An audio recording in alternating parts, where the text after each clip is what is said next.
All right, it is officially showtime. What is going on, everyone? And welcome to a brand new episode of 27 Outs. Here we are yet again, as always, on these lovely Monday nights. As always, I was gonna say I'm Stefan. I am Ivan alongside Stefan. If you're new here, welcome aboard. Thank you for stopping by. We really appreciate it.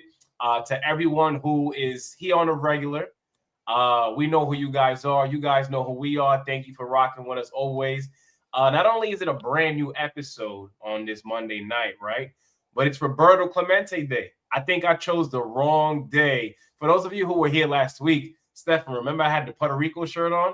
I think I got things mixed up and I should have wore it today as opposed to last week. But anyway, listen, we're going to honor him the right way as we should before we get into clearly what you can see in the title of tonight's show. Not just that, but of course, we also like to sprinkle in a little more. And I think you guys also like to get into that stuff with us as well. But anyway, as I mentioned, Roberto Clemente Day. Stefan, how are you feeling? Any words on him? As I mentioned, I should have wore the Puerto Rico shirt for the greatest Puerto Rican baseball player of all time, but I went about things the wrong way. Silly me.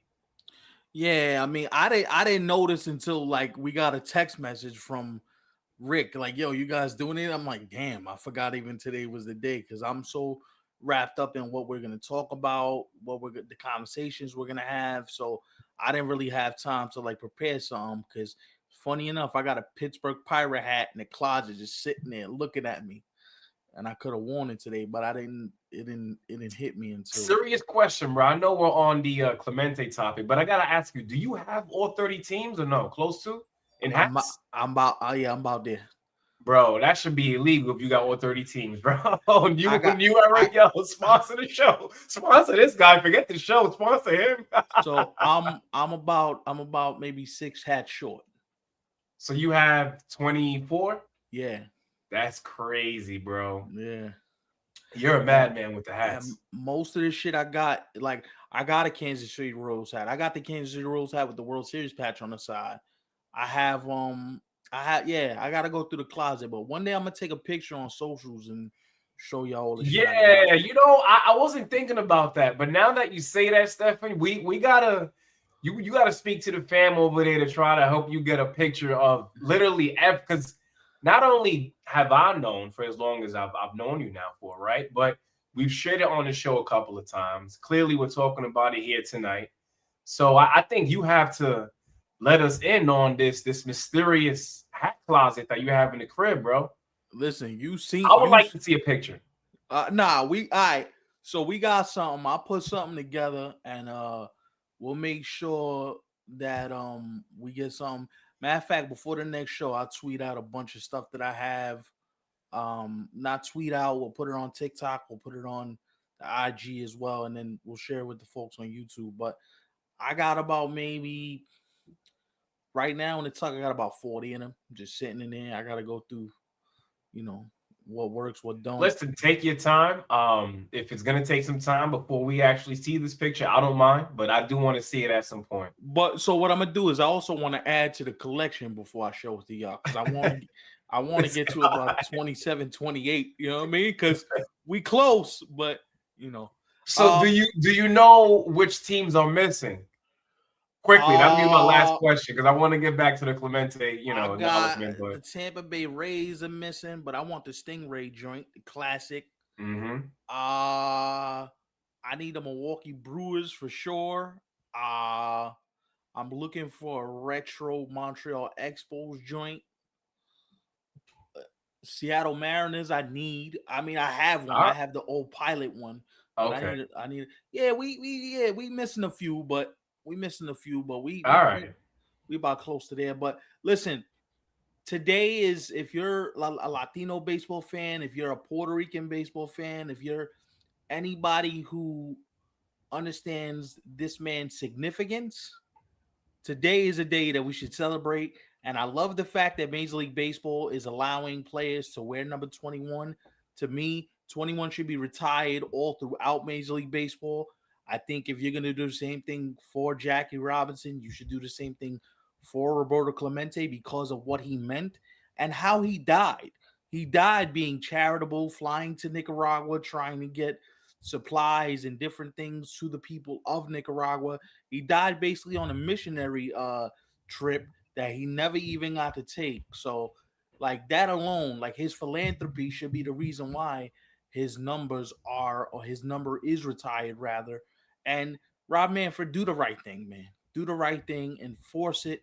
Make sure that you know that the Latin community is well heard from, well spoken for, and you as a commissioner should understand this man's impact. Because every year we have the Roberto Clemente Awards, we have all these different things that Today, right. we have all these different things how we commemorate him. If you can retire Jackie Robinson's number and everybody wears it, you should do the same thing for Roberto Clemente, because while his impact might not have been as groundbreaking in terms of breaking the color barrier, what he did for Latinos is very similar and very impactful. And look at the Puerto Ricans around the game: Francisco Lindor, Carlos Correa. There's a bunch of Puerto Rican players around the game that credit him. If he didn't do what he did, we wouldn't be here today. So I think Major League Baseball needs to step up, do the right thing, and honor his heritage. Also, what I think also needs to happen, which would be cool, is they should put a Puerto Rican flag on the side of the hats to let you know, listen, this is where he came from. This is his On the life. day. That would be dope, man. That Yeah, would this be is real dope, honestly. just to commemorate him, because we we do a lot of commemorating for a lot of other things. So let's do this the right way. And Pittsburgh should play on this day. Everybody in a Pirate uniform should be wearing that number. You should be honored. The family should be, presented with something, and let's make it a day, man, because his impact is still being felt greatly, and his charitable works are still being, you know, echoed throughout the communities of baseball, because you got players who are philanthropists, who win the award, who do things, who have charities, and they end up being nominated for the Roberto Clemente Award. And Right. that's a big part of baseball's heritage, is a big part of baseball's celebration, and it should be a big part of baseball's marketing campaign. Just because you got the Latino community doesn't mean you should forget about one of the groundbreaking pillars who allowed you to get into this space. I agree. The other thing I wanted to say too, by the way, Stefan, I don't think that could have been said any better. So shout out to you for sharing all of that. Thank you. But also Shrek, he actually, shout out to you, Shrek. He left a comment there talking about Roberto Clemente actually ending his career with 3,000 hits on the dot. So I had that in mind. I was actually going to reference that, waiting for Stefan to finish. But could you imagine that? Like, you are known to be the best baseball player in terms of where you come from in Puerto Rico, one. Not just that, but many would say, I think all people, in fact, should be saying that he was a 5'2" player. He had the arm, he had the speed, he had the power, he had the contact. I mean, you name it, unbelievable. And not just that, but imagine being known for as great as you were as a baseball player, but you're also remembered for everything that you did off the field, man. Talk about being not only a special athlete, but a special person in general, right? I think a lot of times, a lot of these athletes in general, not just baseball players, we remember them for what they did on the field and the overall numbers and how long they may have spent in terms of being with just one franchise. But I think Roberto Clemente, man, both on and off the field, I would have really loved to have watched him play and just see how he lived life, right? Like, I can only imagine. I know you mentioned some of these guys who are in the majors right now, who are Puerto Ricans themselves, what he means to them, because I myself am half Puerto Rican, but unfortunately, I'm not good enough to play baseball. And that is why we are here doing 27 outs. But with that being said, as I mentioned, Stefan, thank you for sharing that.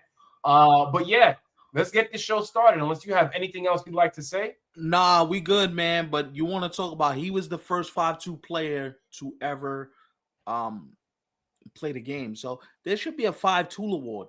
Like, there should be a tool that says if you grade out above average throwing, running, hitting for power, and you have speed, like if your batting average is over 300 and you have 30 homers and you steal let's say 30 bases and you have like 10 on-field assists, you should be the winner of the Roberto Clemente Award, which is I like like that. That would be interesting. Just call it which like 5-2 player of the year or something like that. I wouldn't call it and not that this is, anything negative about Clemente or the family, of course, but as you mentioned, Stefan, he's already got an award named after him, right?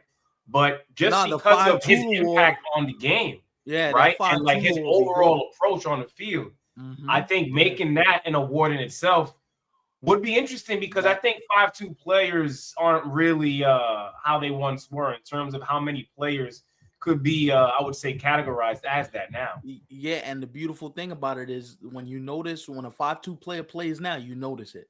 But Easily, yeah, easily. you notice it.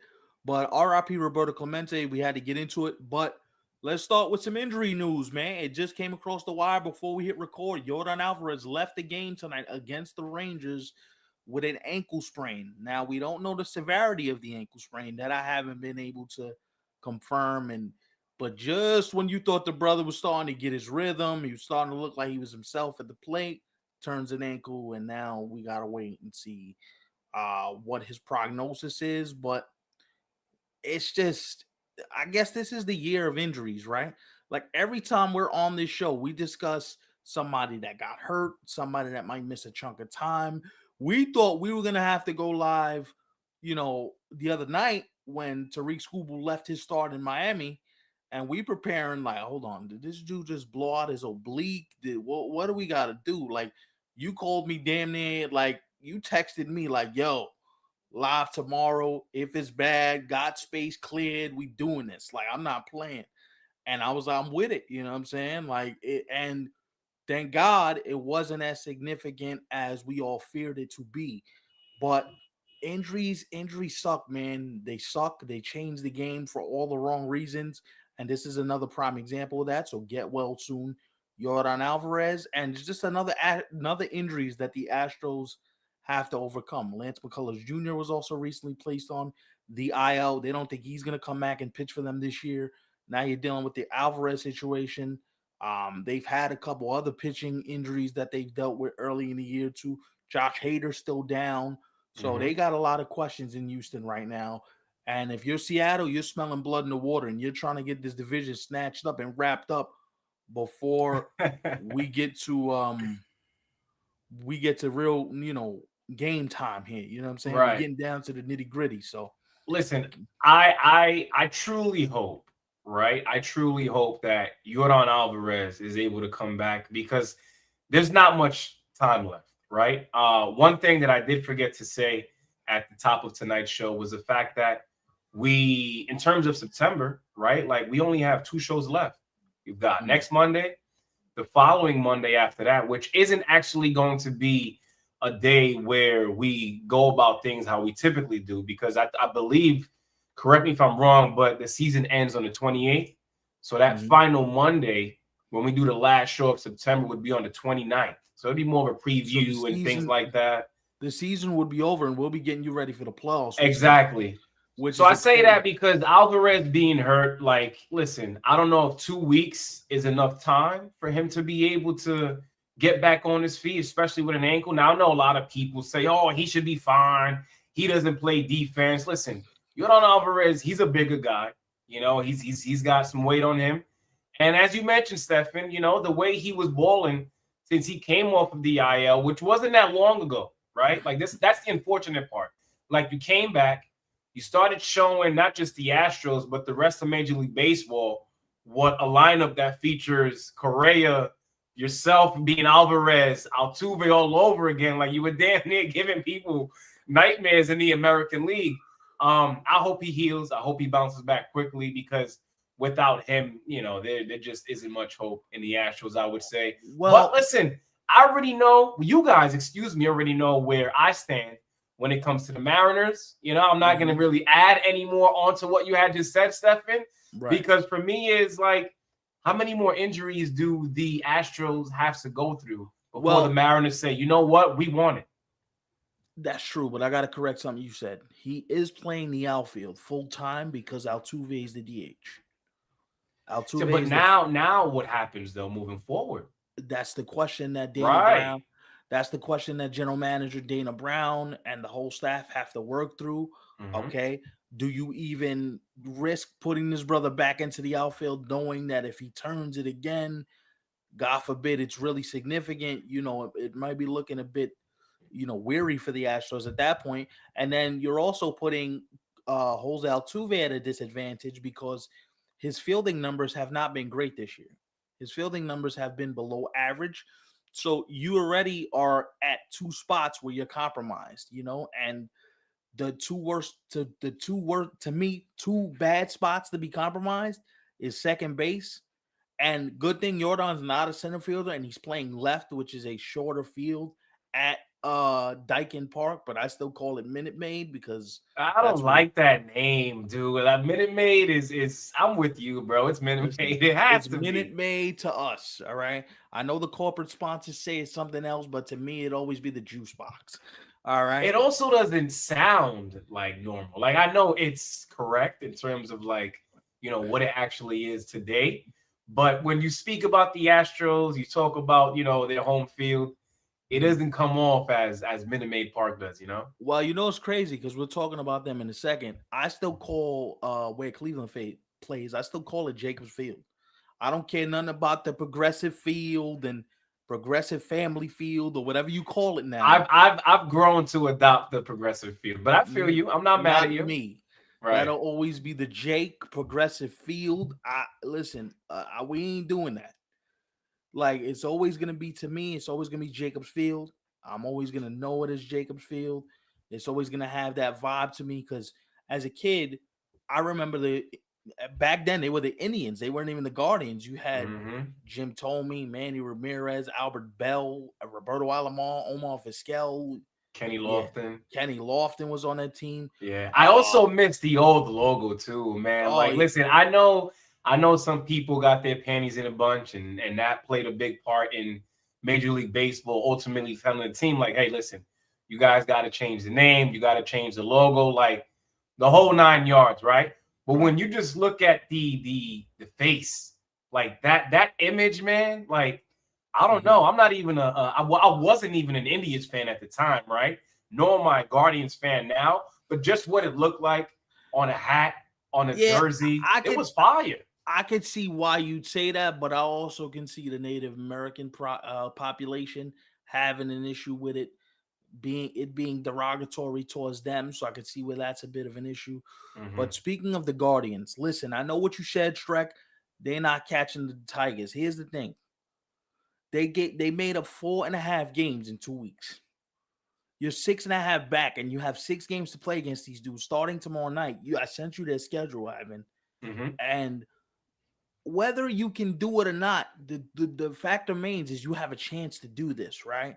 We don't know how healthy Tariq Skubal is. They say he's healthy, but how well healthy is he really until he steps on the mound and goes through his process and starts pitching in the game? Does it Right. crop up again? Does he feel it tug again? What are we looking at? And the one thing you know about the Guardians is, hey, we've been here before, right? We understand what it's like to play meaningful baseball down the stretch. And the one thing I'm not going to do is I'm not going to eliminate the Guardians from any conversation. And that is with them missing Emmanuel Clase and Luis Ortiz with the gambling allegations.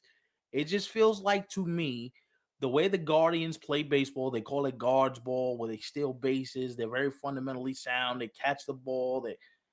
You can't put a team like that out to pasture, and they've been pitching really well. So my question would be like, who wants to play them in a wild card series, which is a short series? You're gonna have to deal with Gavin Williams. You're gonna have to deal with Tanner Bybee. All right, they're gonna throw some pitching at you. This ain't gonna be just easy peasy. We out of here. And then Cade Smith took over for Clase, and it's like they ain't missing a beat. Yeah. Brother got 7 consecutive saves, looking dominant. Can they win the World Series? No. But that's a team that you play them in a short series, they will drive you crazy. By the way, the Guardians beat the Tigers in the playoffs. I mean, the Guardians played the Tigers. I think they went in the playoffs against each other last year. If I'm not Last mistaken. year, no, I don't Was believe it? so because remember it No. was the Yankees who eliminated the Guardians. Oh, right, Tigers right. had played the Astros, if I'm not Right. mistaken. My Right? mistake. Yeah. My mistake. But yeah, it's so to me, it's listen, I will tell you, do I think they catch the Tigers? No. But I think it's fun that we have the conversation of what if the Tigers have a bad 2 weeks? Right. What if the Guardians get hot? What if this thing gets whittled down to, you know, what if this thing gets whittled down to 2.5 games, Right. three Well, I games? think I think their best shot, of course, while the division, as you mentioned, with the Guardians, inching closer to where the guards eliminated the Tigers. Okay, so they did play each other. Okay, good point. I don't Yeah, remember that series. Wow. because I remember Gary Carpenter hitting a bomb off Emmanuel Clase Right. in one of those playoff games. But I remember because the Guardians played the Yankees in the championship series. Mm-hmm. So the series before that was Guardians Tigers, and then the Yankees played the Royals. Because I remember True. Carpenter hitting the home run, and we were at Yankee Stadium, and they showed it on the big board, and the place just gasped, like, "Oh wow!" Like, Yeah. because Class A was unbelievable last year. So to see somebody get to him was like almost like escaping into the Vatican. Like Yeah, I remember last year, quickly before I provide, or I share rather what I think of the Guardians this season. I remember last year there were a lot of people comparing because of how well he pitched, Emmanuel Clase to, the great Mariano Rivera. And I thought they were doing too much, right? But just to kind of show you like what he did for them in the regular season and how quickly he wasn't able to no longer be that, it was like the flip of a switch. But the Guardians this season, man, listen, I one thing I know about the Guardians is that they can pitch, right? Mm-hmm. They showed it last season. They've been showing it for a few years now. Like even if you go back to like when they had Kluber and Carrasco and Salazar, like the Guardians have been known for quality pitching for some time now. But I got to be honest, Stephen, because you mentioned something in two key players, right? Dealing with the whole investigation due to gambling, whatever the case may be. Not just that, but when you look at the Guardians lineup, right? Like, this is no disrespect to the team, to the fans, however you want to put it. Mm-hmm. But I mean, there's really only three guys you got to worry about. It's Jose Ramirez, Steven Kwan, and Manzardo. Outside of those three guys, I don't know how they get it done. Maybe credit to playing fundamental baseball. You don't really got to have the numbers that really stand out to the masses. But if you are able to do the little things on the field, I think that is essentially how a team like the Guardians get the job done. And I think that's also how they're in this position right now, right? Because I was doing some research. So the Guardians in their last 20 games, they're 14-6. Mm-hmm. That's crazy. That's really, really good. So that's for them to be doing that's damn not like a 600 winning percentage. You winning like 60% of your games at that point. Now the unfortunate part is that it has taken them this long, and I'm gonna go out there and say it. While it is interesting, like you said, Stephen, I think they fall short. I think a team like maybe the Rangers have a better shot, and I believe, I could be wrong, Stephen, but when you did share the schedule for the Guardians over these play each other. They play each other, yeah. Right. So listen, I think if I would disregard the AL Central, not that it's out of the equation yet, but I would disregard that. But even if you are going to attempt to make things even more interesting than you have thus far, I think you got to take, if possible, 4 out of 6 against the Tigers. So you got to take 4 out of 6. Here's where the Guardians might catch a break. Texas got to play Houston, and Houston and Texas is still fighting for that division crown. Like you're still within arm's length of it. So they're going to be playing to try to win the division, right? So I wonder if they beat each other up. If Cleveland sneaks in the back door and says, "No, you don't want that wild card spot. I'll take that. Thank you." You know what I'm saying? I don't know if that's how it plays out, but we give so much credit to all these big teams and all these teams that spend money, and you got the superstars and you do the blah, blah, blah. But the Guardians every year, they rolling out 3 or 4 dudes that I never even heard of, but you look up and you're like, wow, this guy can really play, or that guy can really play, or this guy has some real skills. And like, I didn't know Cade Smith could pitch like that. I know Cade Smith gave up a big home run to Stanton in the playoffs last year, but this brother's stuff is filthy. You know what I'm saying? And it's like, they got something. Right. They got something. Can you win the World Series with that team? Probably not. But at least they make you realize, like, oh, you're going to get a tough 3 to 5 game series where we're going to lay it all on the line. And the only thing that I worry about with the Guardians is Jose Ramirez doesn't show up in the playoffs usually. Mm-hmm. So I'm hoping this is the year where he kind of snaps into focus and says, all right, if we're going to do anything or a morsel of anything, I have to be otherworldly to give us a shot. I mean, listen, while I do agree with you, Stefan, but I mean, the guy's he's been carrying the damn franchise ever since they traded Lindor to the Mets. I mean, what more do you want the guy to do? You want him to break his back carrying the team? I get that part. I get that part of it, but you know how it is. Like, you get paid the top dollar, you're the franchise player. People are gonna look for you to be the one that carries the franchise on your back. Do I think they catch the Tigers? No. Do I think they get into the playoffs? That's a huge maybe. But it's fun if you're a Guardian fan to know, listen, final 2 weeks of the season, we 2.5 back, we 6.5 back. Like, crazier things have happened. So am I gonna rule it out? No. Am I gonna say it happens though? No. I think the Tigers are. I think I don't know the exact number. If anybody remembers, please share, Stefan, if you remember, chime in. But wasn't the Tigers like up, like I think double digits at some point, like 10, 11 games or something like that? They had a 10.5 game lead 3 weeks ago, and it was whittled down to 6.5. Yeah. So yeah, leads could go like that. You play around and you start realizing, and this is the thing about the Tigers. The Tigers, now you have questions about Tarik Skubal. You have to have questions.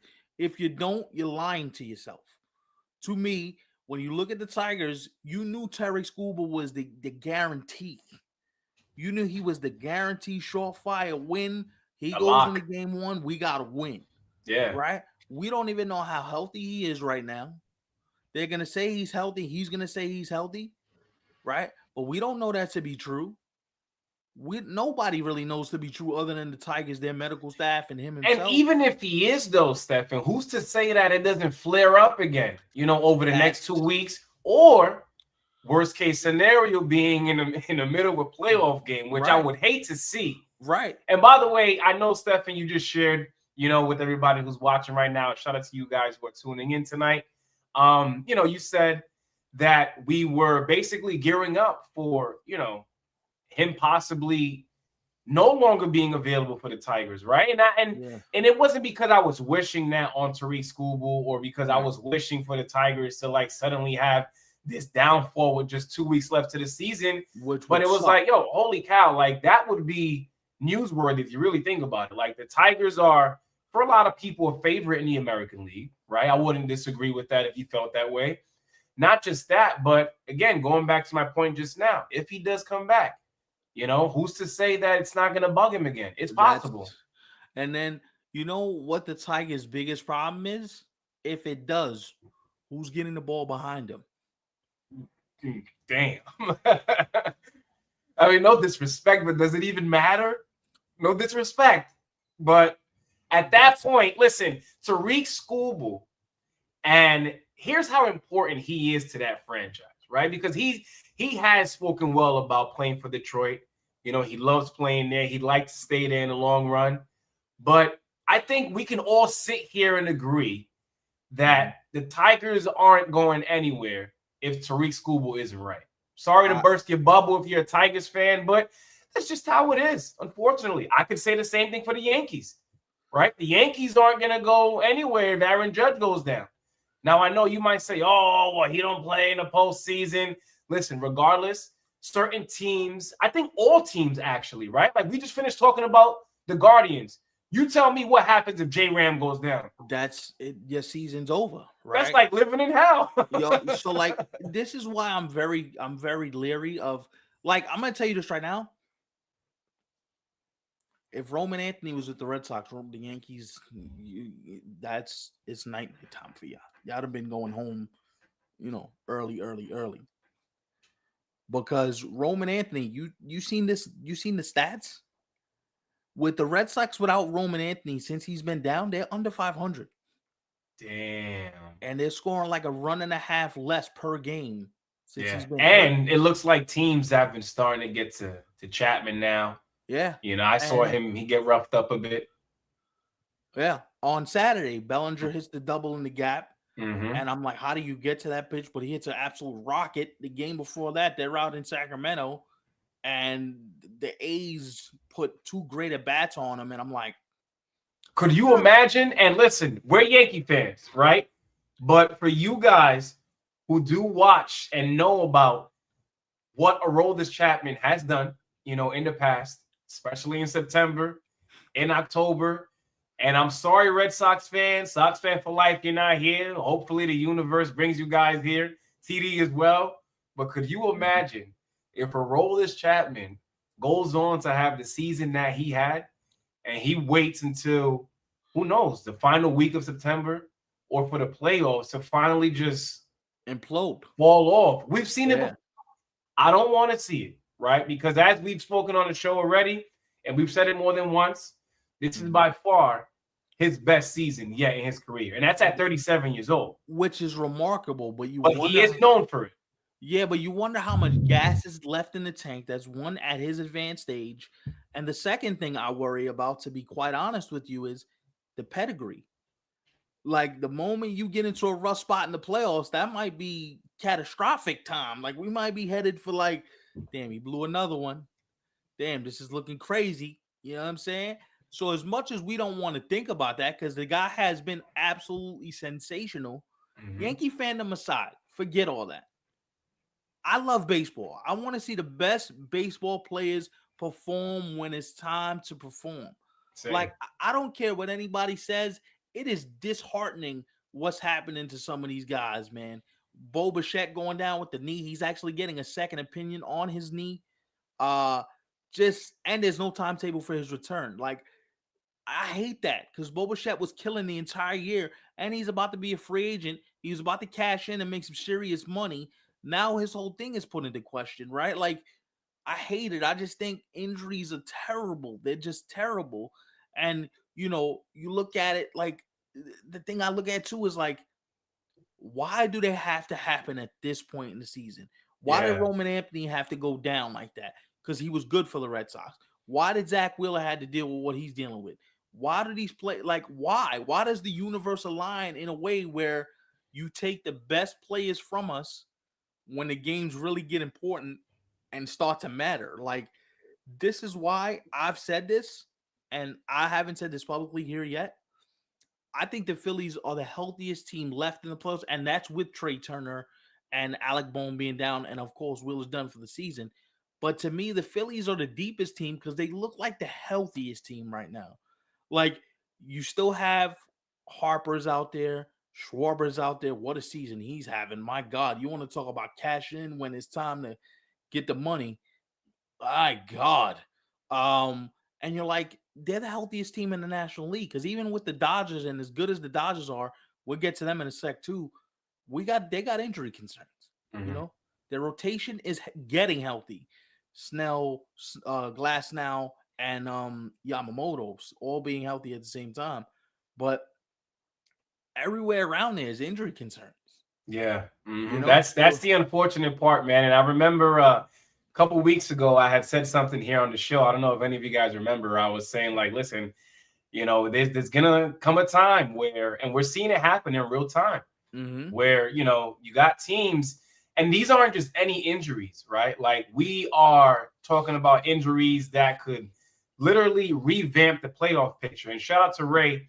Ray actually DM'd me, the current playoff picture and what it would look like as of today.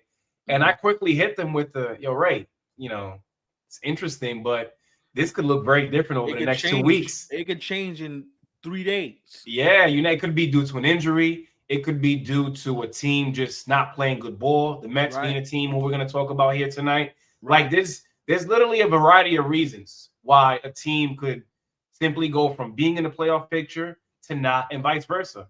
Yeah, it could change on a dime. By the way, you want to talk about two juicy matchups tonight? Arizona, San Francisco in Arizona, right? 2 games separate those two teams, and Bryce Eldridge, the Giants' top prospect, is in the big leagues playing first base. I am amped right now. Hold on, now I gotta. It's funny you say that, Stefan, because earlier today I was looking at where the Giants are, and then I saw the Diamondbacks right there, and I was like, wait, hold up, like what did I miss? Because last time I checked, you moved on from Josh Naylor. You moved on from Eugenio Suarez. You shipped both of them to Seattle, by the way. Yeah. Corbin Burns, who was supposed to be the ace of the staff, he went All down blew early up. in the year. So I'm at a point now where, how are we here? Oh, and also Merrill Kelly, who we've talked about here on the show, is Went now to with the Texas. Rangers. Yeah, went to Texas. Yeah. Arizona. Like, how, who, what, when, where, and why? Like, how did we get here? That's a credit to number one, Mike Hazen, the general manager, to find talent. To Lourdes Gurriel also blew out his knee. He's done for the year. He blew out his ACL. He's gonna miss the next 10 months. Ridiculous. Like, I mean, I wasn't counting, but we just literally made like 4 or 5 different things. Right. And you sit there and you look at that and you go, AJ Puck, the closer's done. The kid Martinez, he's done too. You know what I'm saying? Like your whole bullpen is shot, and yet look at where you are. And I remember, I don't know if this is still an issue, but I think about a month and a half ago, there was like some internal stuff where a lot of players thought that Ketel Marte was taking days off in a way that they didn't really deem as necessary. But if you really take a step back, it seems like he was dealing with a lot at one point as well. Like, I know we're on the topic of the Diamondbacks, but this is their franchise player. Right. So, like, you had the incident with the fan who mentioned his mom, I believe. There was another time where I think they robbed him at his home. Well, not him, but they robbed his home. Like, could you imagine that? Like, just forget being athletes. They're millionaires. They make money that we've never seen in our lives. Listen, we're all human. We all have feelings. I don't care how much money I have. To have to go through that, that's tough regardless. Yeah, it's that humanizes a player. That humanizes them as people. Because they make tons of money, but listen, the moment you start talking about Mom Dukes, that's a sensitive subject. We throw these hands. I don't care if you're a fan, a staffer. We throwing hands, bruh. Suspend me. You talking about Mom Dukes, and she's deceased too. Don't talk about that man's moms. What's wrong with you? You lucky he didn't go up in the stands and two-piece a fan real quick. You said something. What about my moms? Right. You know what I mean? At that point, forget baseball. We handling business. It's called fist business. By the way, still having a hell of a season despite, like, you know, what we're talking about right now. I wonder, and I'm thinking out loud, I don't know if they're probably not going to do it because they don't want to give up and they don't want to quit. But I wonder if they sit there and they're like, yo, if we trade them now, what do we get? Ketel Marte? Yeah. Right. We put them on the market right now. Who's stupid enough to pay the asking price right now? Because somebody probably will be. Who's the team that pays the ransom to get him in their lineup? And I got a crazy thought for you. If I'm the Boston Red Sox, I go get Ketel Marte and I tell Kristen Campbell, it was nice knowing you at second base, buddy. But yeah. Can you imagine the infield of Alex Bregman, Ketel Marte, who's the other kid? Casas when he's healthy, when he comes back. Casas when he's healthy, right? Like that might look ridiculous. And then you got Roman outfield. This guy, Cedar Trevor Story at short too. A Trevor Story that's actually back. Comeback player of the year. Comeback player of the year. Comeback player of the year. It is once again. Gather around, kids, because it's story time again. And we ain't talking about Colorado stories. We talking about Fenway faithful stories. Listen, like I said, Yankee fan or not, when somebody's out here, when two players like Chapman and Story are doing what they're doing, that needs to be talked about on any platform because what they're doing is sensational. When everybody counted both of these guys out and said, oh, they're done. Oh, they got nothing left. Oh, they're not good players anymore. I thought, I'm going to be honest, Chapman, not so much, but Trevor Story, because realistically, it was about 3 to 4 years where like you were just like, I think he's done. I think he's done. I think the Colorado effect is something that got to him, and the fact that he was no longer there. But I guess for those who thought like that, including myself, we gave up on Story a little too soon. Listen, here's where you're wrong, right? Here's where you're gonna learn a little something. Who's he talking about? Who's that? If you're talking about Campbell or whoever you're talking about who got extended, the Red Sox just traded Rafael Devers a year and a half into his contract. You're talking about $100 million. And if Arizona extended him, yeah, but if you're not going to win the World Series or you're not going to make the playoffs, why do you keep that money on the roster for an aging veteran who's not going to be? Yeah, he's talking about Marte, right. If you're Arizona and you know Corbin Burns is not going to pitch the whole 2026 season, you know you got Tommy John issues to both your setup and closer in the bullpen. You just traded away Suarez. You just traded away Kelly.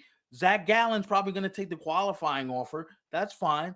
But, like, why would I pay a guy to be the middle of the road guy when I'm not in a market that could probably – while that's a good deal for them, why do I keep that guy when I could restart a new era of Diamondbacks baseball on the fly, giving these guys a chance to heal?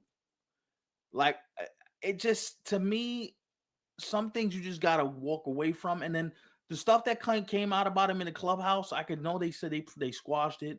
It's quailed. Nothing's really going down. But you don't know who said what. You don't know where that came from. That could have been coming from somebody who's prominent in the clubhouse.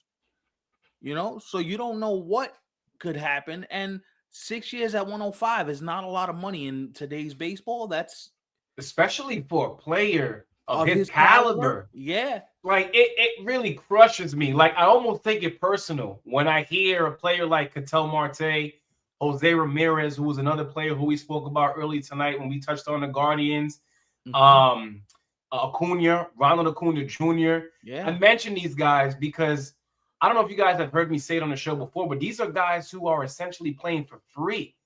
Like these are dudes who should be easily be earning upwards of $300 million. So I'm going to tell you this right now. This is going to sound nuts to say because he just got to the big league last year. Jackson Cherrio's already underpaid to me. Yes. Right. And it's crazy you're saying that because I remember I still remember the conversation. We were talking about the Brewers and them getting closer to doing that with him. And you and I were like, wait, but he hasn't even stepped in the batter's box at the big league level. He hasn't even played the outfield at the big league level. Like, what are we doing? But I think this is the start of a trend. We've seen the Red Sox do it. Roman Anthony, they did it with Campbell. And even to a certain extent, Shrek, you're here with us. I would say the Royals did it with Bobby Witt. They said, hold on, you're what? You ain't going nowhere. You're here for the next decade plus. And I'm going to tell you this. The Royals got him at a discount, too, because if Bobby hits the open market, let's say he hits the open market how old is Bobby Witt Jr. right now? 24? Let's see. Bobby Witt Jr. is 25. 25. Right. If he hits the free agent market by the time he's 28, yeah, you're talking about $400 million, maybe $450, $500 million. Easily. And Shrek with the reminder right there. Thank you for that. He says Bobby signed for $288. 11 for $288. And I think it could go up to 12 at $314 if I'm not mistaken. But even that feels kind of like cheap. We're like, damn, yo, if you hit the open market at that prime of an age, I think you might, in addition to what he already signed for, I think you would have had to sprinkle an extra 200 M's. Literally. Bro, you getting close to $500 million, bro. Easily. Especially when you look at what Vladdy got and what some of these other players are getting. And Bobby Witt Jr., who is a top 3, top 5 player in baseball, depending on who you speak to. Come on now. And he plays shortstop. Right. That alone right there is going to get you an extra $100 million. Mm-hmm. Playing shortstop, being that athletic, getting the balls that normal people can't get to, stealing bases, doing your thing. Yo, hold on now. That $300 million or whatever he got, that's looking like a bargain. Yeah. A bargain. And that's why I'm sitting there going, yo, if Bobby Witt got $288, all right, what's a guy like Ellie De La Cruz gonna get? You know, damn, I know we've talked about this before, but Ellie De La Cruz, man, I feel like we're still, and he's young. You know, I don't want to sit here and act like Right. Ellie De La Uh, Cruz has to have it all figured out now. right. You know, and in fact, he's only going to get better, I would hope, as he continues to age. Mm-hmm. But you know, I look at Ellie De La Cruz, and you know, I'm still waiting for him For to that have breakout that season. breakout season, Yeah. so I could really tell you what I truly believe he's worth, Because because I think he could get there. I'm gonna tell But you this. listen, here's two things about Ellie De La Cruz, and I know a lot of people might say it's normal for today's game because it really is, Mm-hmm. right? But the two things that really stand out the most to me as a negative, and not that I dislike Ellie De La Cruz, the name is a tongue twister for some reason, but the fact that he strikes out a lot, which is normal today, but Mm-hmm. also defensively, man, this guy is, I mean, when it comes to errors, you see errors in the name Ellie De La Cruz in the same sentence pretty often. And you know what that comes with too? That comes with maturity, man. That comes with knowing I gotta be locked in on every play and every situation, every game. Like sometimes these young players, they take plays off. They might even take full games off. They're out there, but they're not really out there. You know what I'm saying? Like I wonder if he puts it together. You're probably looking at 40, 100 RBIs. And while he might not want to go glove, he's athletic enough to play the position where you're like, wow, bro. Yeah. Like if you really lock in and put it all together, you could be somebody that makes a lot of money. And the other guy I'm kind of disappointed in, while we on the disappointment train, Gunnar Henderson to me hasn't had a really good year. I mean, he's been okay, but we looked at Gunnar Henderson a year ago, maybe a couple years ago, and we said, hold up, this brother might crack 550 million. Like, you lucky You know now. who's another guy who I thought had some upside, and not to say that he hasn't shown us his best, but I know we're on the topic of shortstops, but O'Neal Cruz, like I remember once upon a time, now the arm strength, very few could match that. Maybe no one Yeah. actually. But No. outside of that, man, I remember watching him and I was like, damn, the Pirates, this was before Paul Skeens and They what they lucked have up. going on now. I They was like, lucked yeah, up. man, Yeah. they got one, you know, to go alongside Brian Reynolds. And I watch him now and it's like, not so much. Wow. Anyway, guys, we almost 50 minutes in and we didn't do this yet, but y'all already know the drill. Yeah, it's scrolling right past y'all. You already know the drill. Instagram, TikTok, Twitter, Yeah, YouTube, like, yeah. subscribe, all that. You already know the drill. Like, ain't no need to even say nothing else. It's scrolling right here for y'all. I'll leave it up an extra 10 seconds. Hit that like button, hit that share, and let's get busy. Speaking of getting busy or lack thereof, I wore this hat for a reason, boys and girls. See, everything I do is calculated, and you can call me a troll because maybe I'm a bit of a troll. I wore black, right? You know what black signifies, right? Black signifies the end. It signifies death. It signifies it being over. It's if it ain't over yet, the doctor got one foot in the door about to pull the plug. Go, hey yo, fam, come on now. And the reason why I'm saying this is I look at the New York Mets and I see three very key crucial issues. Juan Soto is amazing. We get it. 40, he might do 40-30, 40-35. Cool beans on that. Yeah, we got to stop the down season talk at this point. Like, hell of a season. Incredible. See, might be his best season in the big leagues outside of like batting average, where his batting average is not where it usually is. But you talking about everything else, this brother's having one of them seasons that people dream about, and we calling this a bad year. Right. Right? So let's kind of chill with the bad year talk. That's kind of crazy to me. But is it the reason why it's not looked at in the same light? It's because it doesn't feel as impactful as his year last year with the Yankees, or his year in DC when they went to the World Series, or his years in DC rather. They don't feel as impactful. Here's the thing I'll say though, right? The reason why I don't have the Mets making the playoffs at this point, and who knows, the Giants could prove me wrong. The Reds could take a dump. Like the Mets could be sitting in the catbird seat, and I could be looking foolish in about a week to 10 days, and I'm here for it. But if we don't make proclamations, if we don't give our takes, then what are we good for, right? I don't want to sit here and agree all the time. I'm gonna say something bold, bro. You got Sean Manaea piggybacking with Sean Manaea's piggybacking tomorrow night. The guy who you were supposed to call your supposed ace is piggybacking with somebody. Is this what we doing with the season on the line? Against the Padres who need these games just as bad, or if not more than you do? Really? And listen, Pete Alonso hit the walk-off home run. Let's all sing Kumbaya, throw the babies in the air. Let's have a good time. Could have easily been 9 in a row. They're lucky. Let's have a good time. But let me tell you something right now. Pete Alonso has disappeared. I don't know where that brother was till yesterday.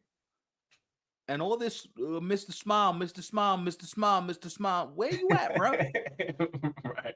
If we're going to sit here and kill Soto, and Soto's having a year, we got to kill you too.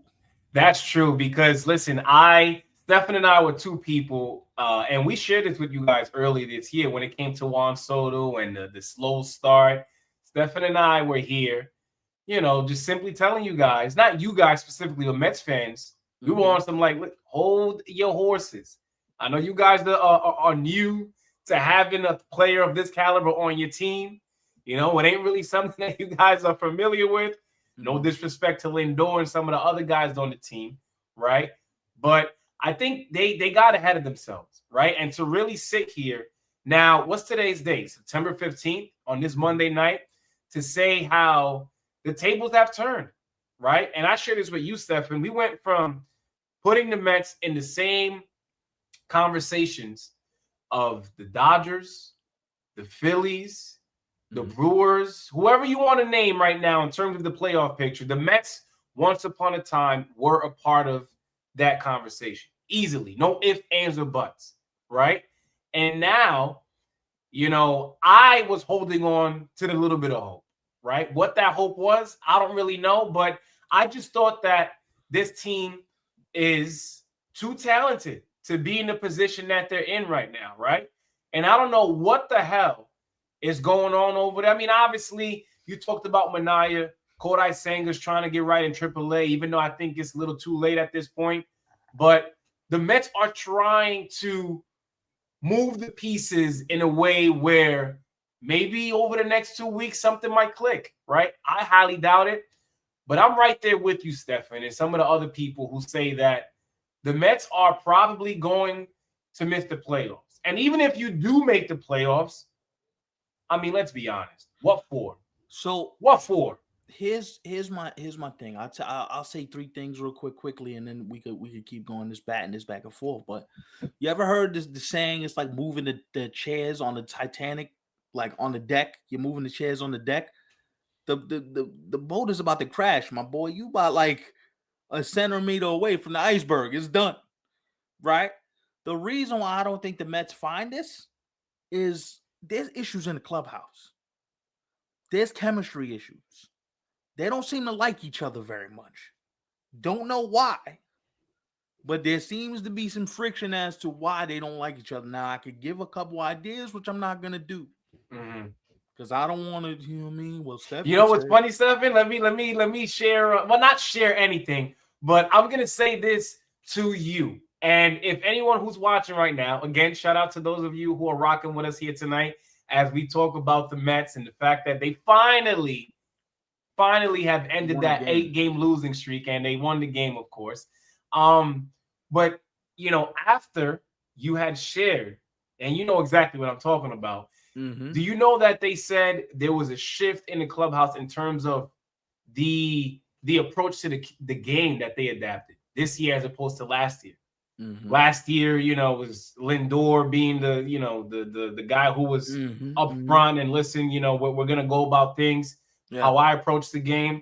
Whereas now, I think a lot of people are starting to see that the Mets, especially how things are in the clubhouse, is a little more directed towards like Juan Soto's approach to the game, right? Like I've even heard some fans say that Juan Soto's selfish. Nick is not here with us tonight, but Nick the other night, in the chat. He was like, yo, he's selfish. And that was coming from a Mets fan. So right. I'm no one to say that you're wrong, right? Because you watch them more than me. So if that's how you feel, then there must be something there. No, and here's the thing too. Like, I'm not gonna get into what I've heard because that's irresponsible of me to tell you that. Specifically, the angle which was brought to me, which I'm like, that's interesting. But I will say this though. Soto doesn't feel connected to his teammates. And I'm gonna point out 2 instances, right? Remember the walk-off, the first home walk-off they hit, and everybody's looking to see where Soto's at? And they said he went down in the clubhouse but came back up and celebrated with the boys. Like, in the middle of a walk-off, brother, you ain't going back down to the clubhouse to change your cleats and put your slippers on and come back. Like, you in the middle of helping rip the dude's jersey off. Like, yo, good looking. You ended it for us. Let's go home. Like, right. You know what I mean? And the other thing is, Lindor hugs everybody. Lindor ain't hugged Soto once this season. Lindor hugged McNeil. Or at least dap him up. Yeah, yo, I see you. Ain't none of that. And the thing that I'm starting to realize is I don't know if Juan Soto's selfish because it's not for me to say because I'm not in the clubhouse, but it feels like the vibe has changed where he's making the most money, so we got to follow his lead because he's the money man, right? Where Lindor is the dude that's just like, yo, I'm here to play baseball. I'm paid, yes, don't get me wrong, but I'm here to try to win a championship. And it feels like your goals, you want it to be more popular than trying to win a championship and have results. Like what you had last year was the core of something special.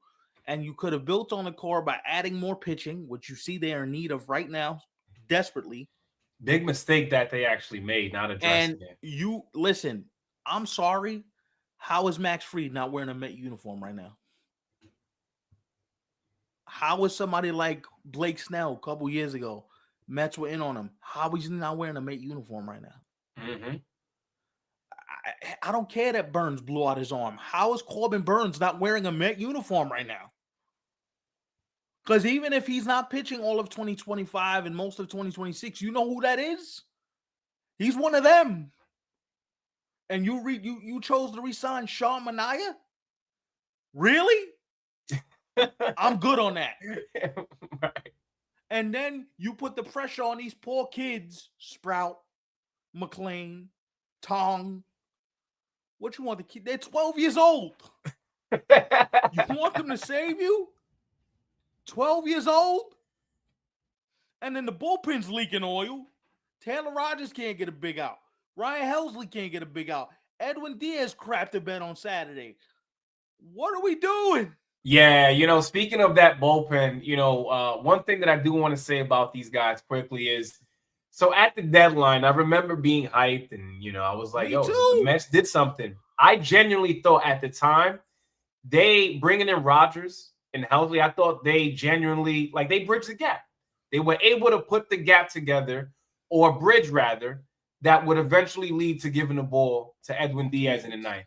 Yeah. And now, fast forward to, the midway point of September now, that bridge has collapsed. Ryan Helsley, there's no bridge. The bridge is in the water. Yeah, there's no bridge at all. I hate to say it, but it's the truth. We're sitting here looking like it was there, but is there a way? No, there's no way. And then Nimmo not hitting, Lindor not hitting, Alonso not hitting.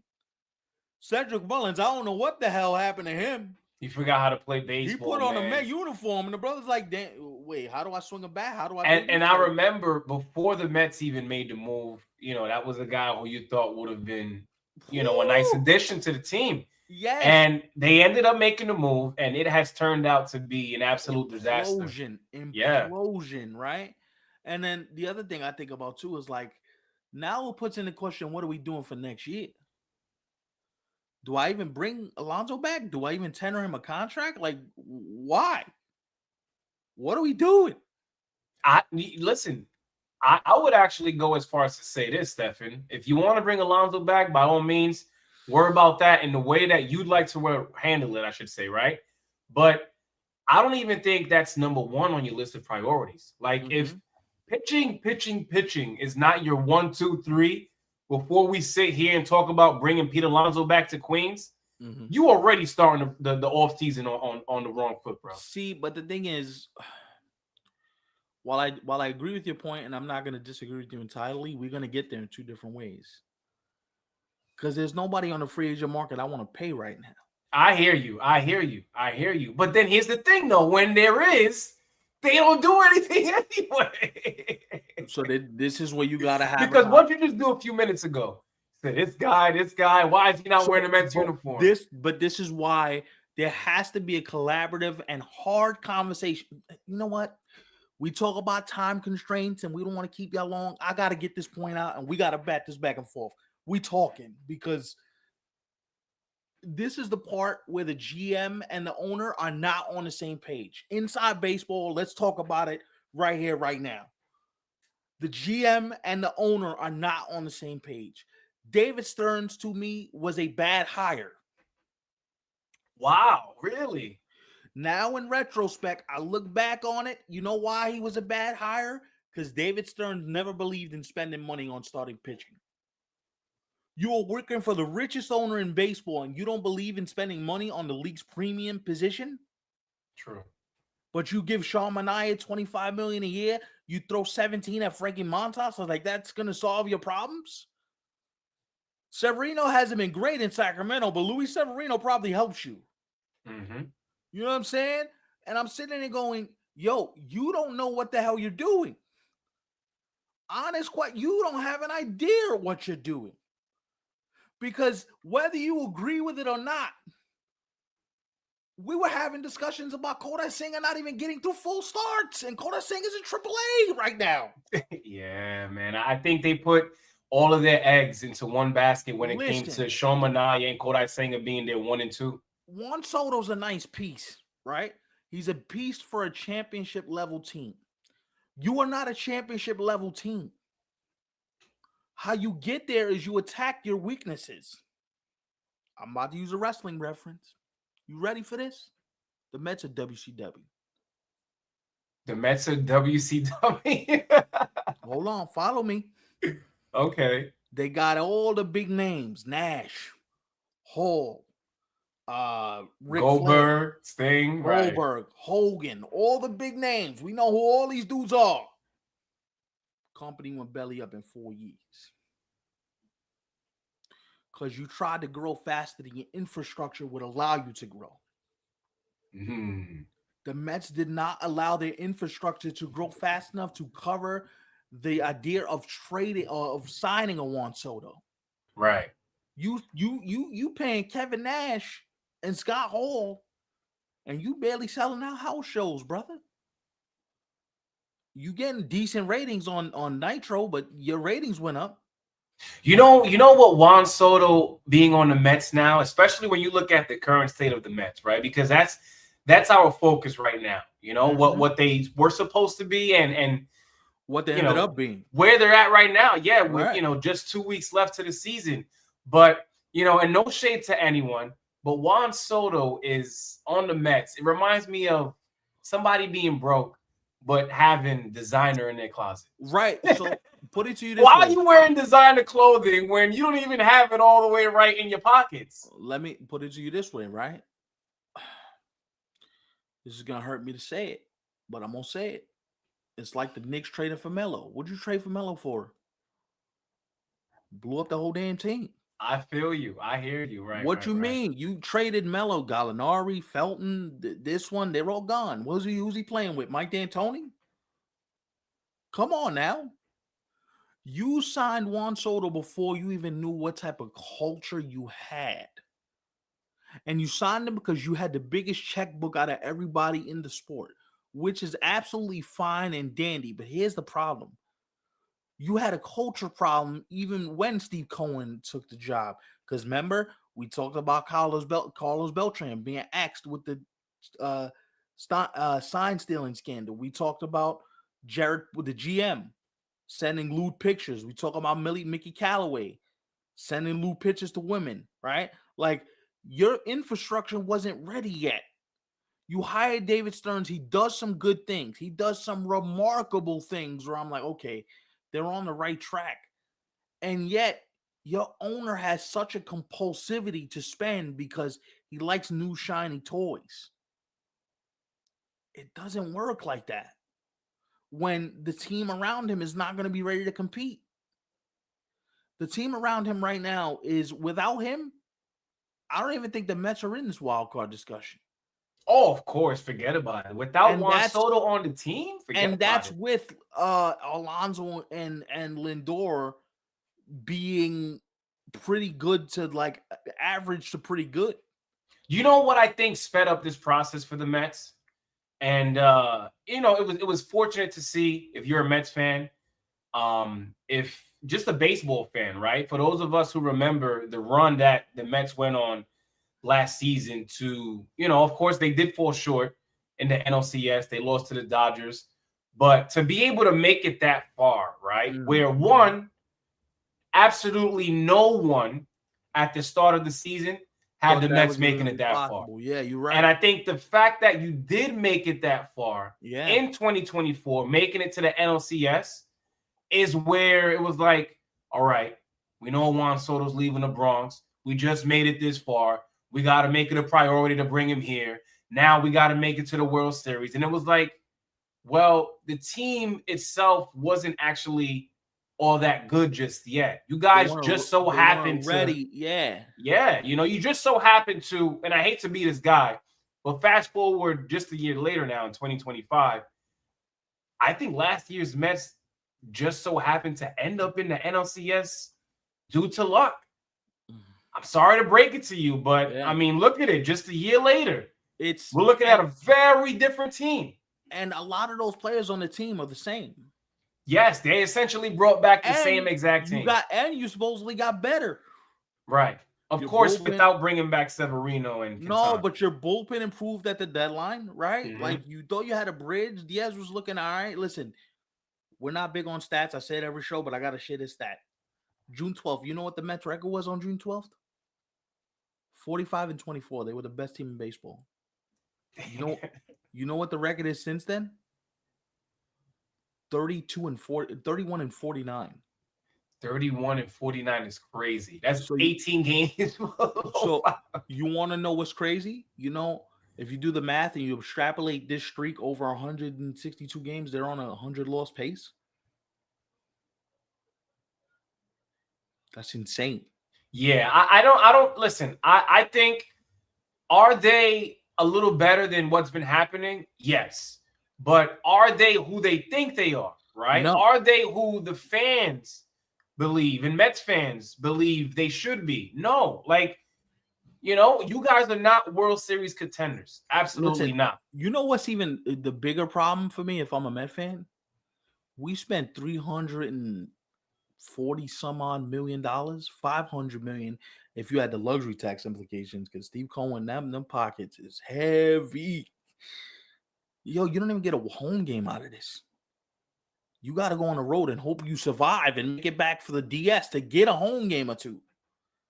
And by the time you get there, there's no guarantee you get a home game. You might get one. Well, who's to say you get two home games? Yo, you're not even getting a home game out of this. Right. That means that you are up against it the entire way through. Tough to do when your pitching is as questionable as theirs is. The other thing I want to say too, because on our off days, you guys should know this by now. We share our content across several platforms. Yeah. Shout out to you guys, of course, always rocking with the foundation, the home base being YouTube. Like, subscribe if you haven't already done so. That's Steph and I'm Ivan. We talk baseball here weekly, of course.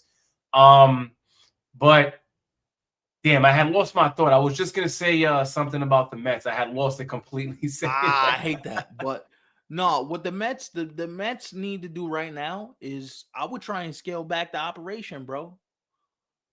Scale it back. Don't bring Alonso back. Don't try and do too much, nothing crazy in the. See, that's a little tricky, because while I do understand you, I think the fan base is gonna be up in arms, bro. So like they've grown to love this guy. Okay. They have. Like it was something that was already in mind last season when they basically took the entire offseason to come to the agreement. And then now he's the team's home run lead. Like I'm just saying, like look at it from that perspective. No, I'm not going to. No, time out. The reason why Pete Alonso's wearing a uniform is because nobody in their mother would pay him the $210 million he wanted over 9 years. Don't fool yourself and act like he wanted to come back. That's first and foremost. The money wasn't there for him because once Vladdy got his deal, Pete Alonso knew he was up, the creek without a paddle. I'm not going to curse because there's kids that may be watching this show, but you know what I'm getting at, right? Don't sit there and act like the brother had offers. Toronto was they were dragging their feet. Yo, please, Mets, please resign him. The Yankees needed a first baseman. Hell nah. Right? Who else needed a first baseman that said, nah, we good? Arizona, Houston needed a first baseman. Seattle, hell nah. Don't act like he had a market. That means something, actually, now that you pointed out. Right. So to sit here and say, oh, well, he wanted to be back. He wanted to come back. Listen, Cohen had to fly like 2 days before spring training. All right, bro. Let's stop playing footsies with each other. What's it going to be? Because you ain't getting nowhere with David. You're going to get somewhere with me. And look at the contract. He signed 2 years, $54 million. He didn't even get close to 70. What are we talking about? Don't sit there and act like the dude was valued. He wasn't valued. He just fell in your lap because he took your discount. So you think? Do you think the fans? And I have to say this, right? Because this is where I think it really stands out the most. Do you think the fan base has put too much value into Pete Alonso? I do. And I'm gonna bring the tone down because I don't want fans to think I'm being aggressive at them. I'm not. Because he's a likable guy to Mets fans. He's a likable guy to Mets fans. I get it. He's a homegrown Met. There's attachments. There's all these things. But your organization laid out the blueprint of why he's back. They didn't want to bring him back. They had to because it fell in their lap. But it's not like they were running to be like, oh, yo, we got to pay Pete. Pete got him to around $60 million. And they were like, all right, we could do that. 30 for 1 year, and then I'm down. He out again next year. What? I remember us covering it during the offseason. For those of you who were here, don't act like the brother, made himself a boatload of money. Right? Here's another thing: the Giants are off the table because Rafi's at first base for the Giants. They off the table next year. Arizona, I don't know what they're doing, but I don't know if they pay Pete Alonso. So let me ask you this, because I think. We can all sit here and agree that he's more than likely going to opt out, right? He's looking to see if he could get one more shot at that.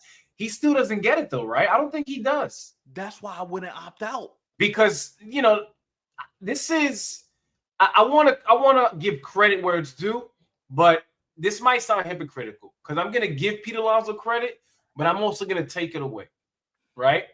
And I want to give him credit for putting himself in a position where he can say now, come this offseason, you know what?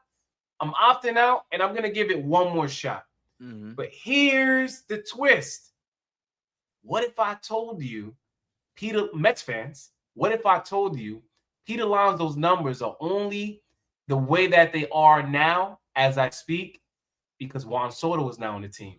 You saw it with Judge. And what if teams are seeing that now? Mm-hmm. So he might end up being in a similar situation that he was in just this past offseason. So let's play Let's play agent. You play agent. I play general manager. Right? We could play whatever, man. Chat chime in as well. We still got a couple of people watching, so let's play. Let's. You the agent. I'm the general manager. Look around the league. Canvas around the league. I'll play. You could play the general manager. I'll play agent. Seattle. Probably going to bring Naylor back out. Where you going? You going to Chicago? No, they got first base kind of figured out with the kids and Matt Shaw and the other kid. Like they got to figure it out. They're good over there. Milwaukee, don't know if Milwaukee pays you the kind of money you're looking for. Right. Because Davidson, that front office ain't known for paying brothers. Philly, they got Bryce. Hell no. Although Bryce said he was willing to move to the outfield to bring in Pete Alonso last year to play first base. I remember. Something to keep an eye on. Just follow me here, right? Yeah. Where we going? You said Oakland got Nick Kratz. He ain't going to Oakland, or Nick Kurtz. Mm-hmm. Or Vegas. I'm sorry. Just say the Athletics. That's out. Rafi ain't going to the Giants. You got Vinny Paz and KC. Come on, let's play this forward now. Yeah, a lot of teams are in a position right now where they already have first base figured out. Ben Rice is the first baseman / catcher of the future for the Yankees, so that's out. Is he going to St. Louis? Do the Padres take a gamble and bring him in? Don't know. Don't know where the financial commitments are right now. Dodgers, definitely not. Right? Where you going? Cincinnati? Hold on. The Cincinnati. All right. So let's put Cincinnati on the table. So it sounds like there's a chance a very high chance at that, he might end up somewhere that's not all that favorable. That's why you don't opt out. You don't opt out. You play for the money that's available to you because you don't know if you're going to get it somewhere else. The Orioles, they barely want to play their own plays. You think they want to pay a free agent? That's true. Hold on now. They don't want to pay their own players. They don't want to pay for pitching. Right. Yeah. So what are we doing here? All right, the Guardians, they just let Josh Naylor walk for free. And they barely paid their own guy. What makes you think they're going to pay Alonso? I mean, hold on. Wait a minute now. Where we going? How many teams we got left? We ain't got much left. If you are Pete Alonso right now, you're not going to Atlanta either because Matt Olson got the spot on lock. Where you going? The Nationals? Going to D.C.? You might get the money in D.C., but with that ownership group and the front office in transition, do you want to pay free agents top dollar right now? Oh, and by the way, there's a lockout coming. So people are penny pinching right now. Play this game. Come on. Stay with the Mets. Stop playing yourself. Damn, man.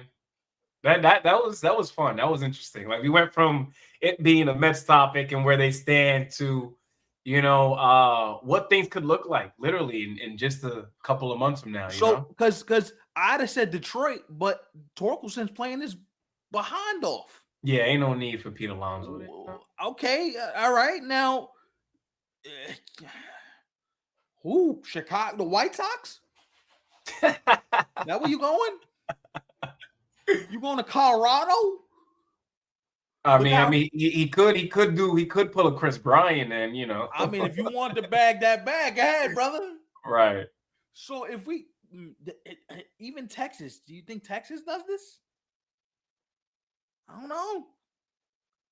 I don't know if Texas does that. Now, he might want to go to Texas because there's no state income tax, so he might like that idea. But Texas? Right. I don't know. Let's play the game. I'm trying to give you reasons. I also have a question to Mets fans, right? Yeah. And I'm going to make sure, hopefully I remember to ask it now. Clip. Yeah, no, of course. But going into this offseason, as a Mets fan, do you care more? And no, this is not, both. No. If you had to choose between getting the pitching that is necessary to put yourselves in the position that you would like to be in, or is re-signing Pete Alonso, if he decides to opt out, a priority? I'd like to know, because I would not be surprised if there are some people who choose Pete Alonso being a priority over pitching, which, I mean, is a little crazy, actually. No, it is crazy, because let me tell you something. Let me ask you something. If you're David Stearns right now, you got to think these kids all have innings limits going into next year, right? Right. You pushing these kids to 200 out the shoot. Forget 200. You pushing them to 150 out the shoot. That's a good point. Even if you're gonna have all these guys on the opening day roster, even then they still can't give you what you're looking for. Right. So you gotta go out there and figure something out. That's my point. So you're sitting there going, like, yo, you have to acquire starting pitching, right?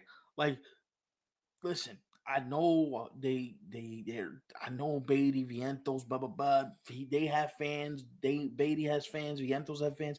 They don't know what they're gonna do inside the organization, which is a bigger problem because they don't seem to know how to attack these internal issues that they're dealing with in terms of how to we go about delegating what happens to this roster. Let me ask Right. you a very key important question, right? I'm not saying he's going to be available. I'm not saying that none of this just happens. I'm not saying none of this. We just talked about the Miami Marlins trying to sell off a lot of their pitching. There was conversations about Joe Ryan being available. There was conversations about this one potentially being available if the price was right. Now, Joe Ryan was never really available, but I also think that was the Twins trying to save face and the fan base not literally kill them and burn down Target Field. So that's the reason why he wasn't traded. But pull the layer all the way back. Are you putting Vientos? Are you putting one of these kids in a package to acquire starting pitching? And what does that even look like? Who's the guy you're going to trade for, right? The Marlins probably won't do it because that's in division. The Twins are probably going to want something that I don't know if the Mets even have that or not. Right? I wouldn't be surprised if the Twins want one of those kids. The one team you could probably call, depending on what happens for them the rest of these playoffs, is Seattle. Where if you don't pay, hold on, let's play this. I'm GMing right now in my head. If you don't pay Suarez, you call the Mets and you say, listen, I want Beatty, I want Mauricio. We're going to work it out. One's going to play second, one's going to play third, but I need one of those ace pitches because you can't pay them all. Interesting. Right now, we're having a conversation of what works, what doesn't. And that might not even be enough to acquire one of those pitches. They might ask you for a Ryan Clifford, a Jet Williams, a Brandon Sproat. That's what I was saying. Yeah. Mm-hmm. You might get asked for top dollar because you're talking about Brian Woo's pitching unbelievable. You might be able to get Bryce Miller for the cheap because he was hurt and he's not pitching well this year. You saw what George Kirby did through 14 Ks? Oh, my goodness. That's why you get them in a short... Listen, joke around if you want to, right? Mariners can get to the World Series. They can. Could. Yeah, yes. They could. That's what bothers me about them, bro. Like, why? And I know I glossed over it earlier tonight, but just to go back there quickly, it's like we were talking about the Astros, no Isaac Paredes. You mentioned Josh Hader. He's coming back. Yordan Alvarez. Isaac coming back. He's planning to come back. Okay. Because I know that was a possibility. Okay, so I guess it's something that will happen. They're gonna try. Let me rephrase. They're hopeful. Right. He can be back. But with that being said, right, it's like, the Mariners are missing something, right? And I don't think I don't even think it's the talent. I don't think it's the talent that they put on the baseball field, Stefan. I genuinely don't. Because if you put that same roster anywhere else, let's say they weren't in Seattle, right? It's like people would be looking at this team like, holy cow, they're really good. Not to be funny, but put this roster in Anaheim with Mike Trout right now. Even an aging Mike Trout. Put this very same roster in Anaheim with an aging Mike Trout. With the pitching. This is why I say I don't know. And I want the Mariners to make the playoffs because maybe it'll stand out there.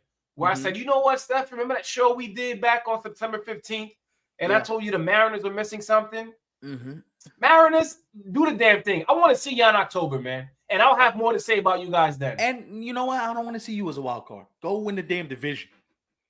Win the division. They should be. Line your rotation up where people got to walk into Safeco or whatever it's called now, T-Mobile, and be like, damn, we got to deal with this one game. Their field is named after T-Mobile now, bro? T-Mobile Park, yeah.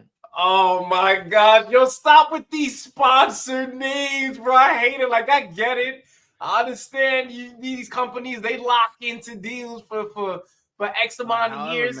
You know how corny that sounds, bro? Imagine, and listen, Sprint is no longer around. But imagine Springfield. like what? Like imagine a field being called the Boost Mobile Arena. Like, Yo, are we serious? I'm waiting for the like somebody.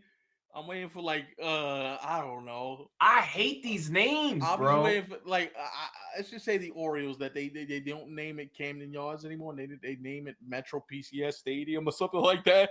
Yo, Like, bro? I'm not like I get it, man. The ads, the sponsorships, like I get it. Even us at some point, with the help of you guys watching us, liking, subscribing, commenting, literally everything. Eventually, one of the goals that Stefan and I would like to get here on the channel is to be able to have that stuff where, you know, we'd be able to make a living off doing this stuff, right? Sure.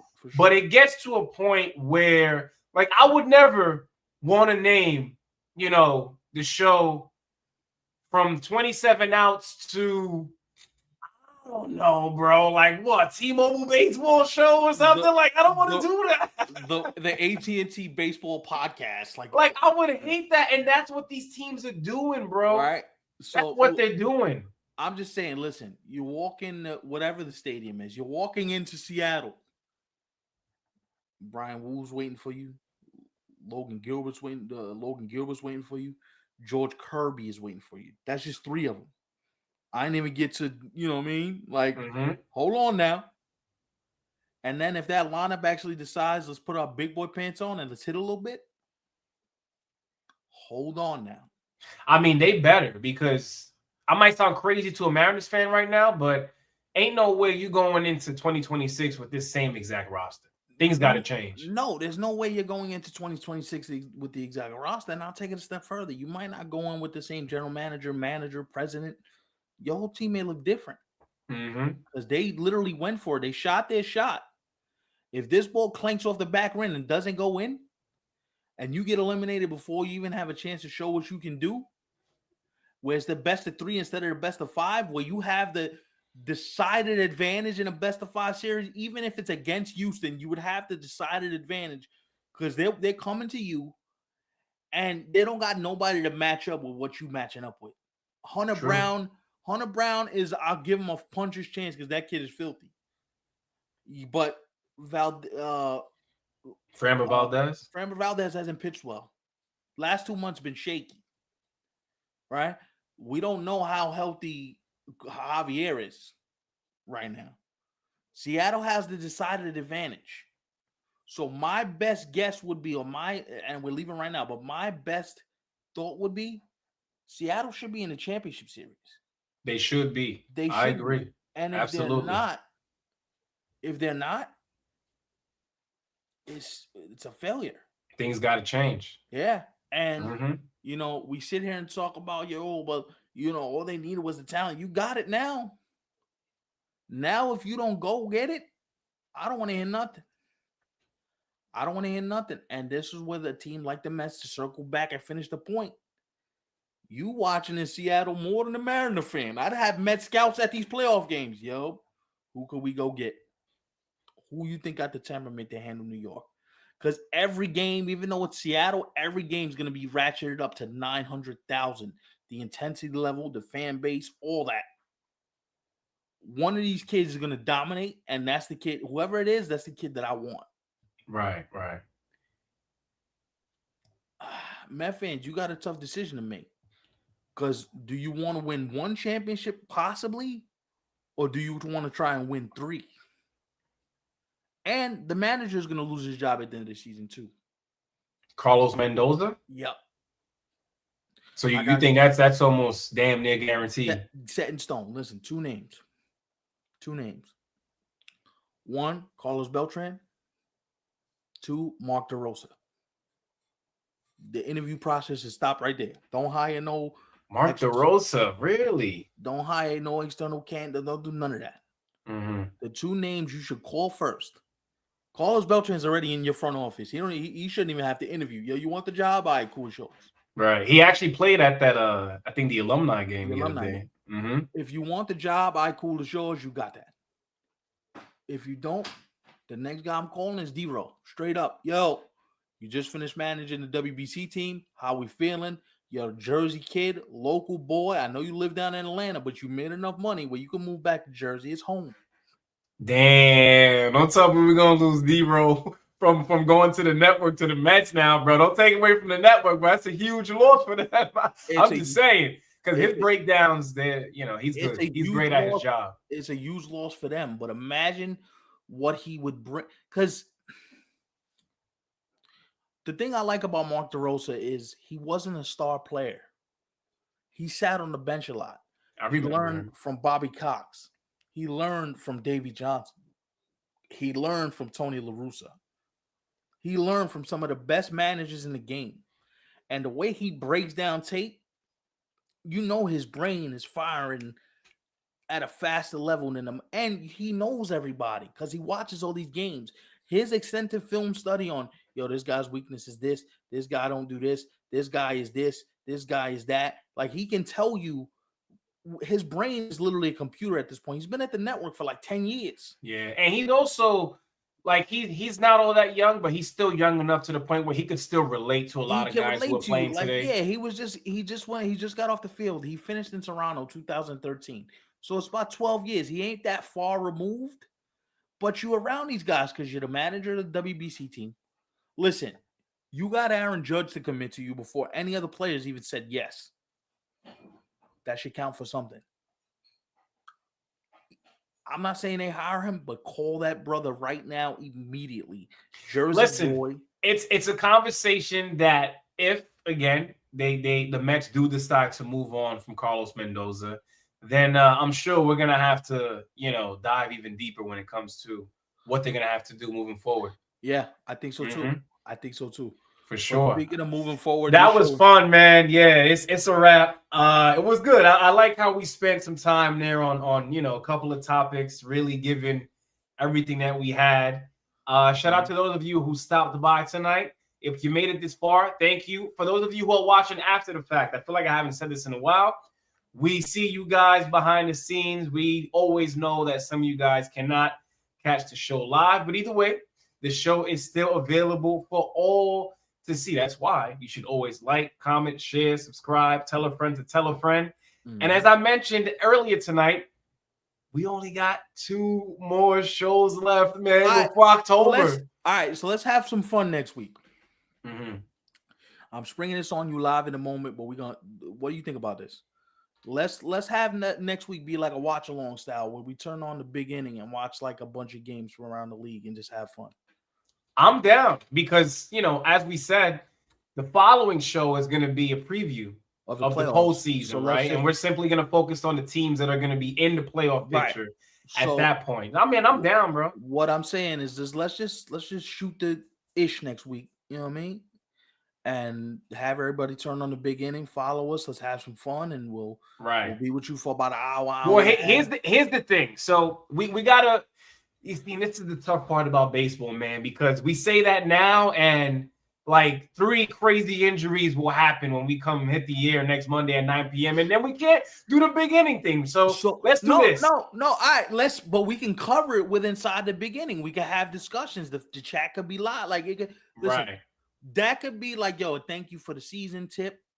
Like, thank you for rocking. Let's just do this. Let's see what's happening around the league. If somebody does get hurt or something happen, we bring it to y'all. You know what I'm saying? Or we might do an impromptu. Like if somebody gets hurt during the week and we might decide, all right, we're going to hit the mics for about 20, 25 minutes, depending on who it is and what it is. That's fine too. But next week, I just want to thank y'all because this will be the last show with actual regular season baseball. Final regular season show, right? We start talking about the playoffs. So let's do the big inning thing. Let's get in the big inning bag. Let's go around the league. Because those games might matter more than what we just sitting here talking about right now. Like you look at a game next week, and that could decide somebody making the playoffs or totally missing it altogether. So that's why I like that idea. For sure. Right. No, I'm with that. So I guess instead of an hour on, topics how we typically do, and we might have a couple still, but we'll do it while having some games watching games on, so we can see what's what. And if y'all have any questions too, that'll be a great time feel free to. We'll make it like a mini Q&A, and we'll go through the whole game. And me and Ivan will figure out what to title it, what to word it, how we want to put it out. But come through, man. Should be fun. For sure. That sounds good. All right, bro. We ain't got to go home. but we got to get the hell up out of here. So peace, y'all.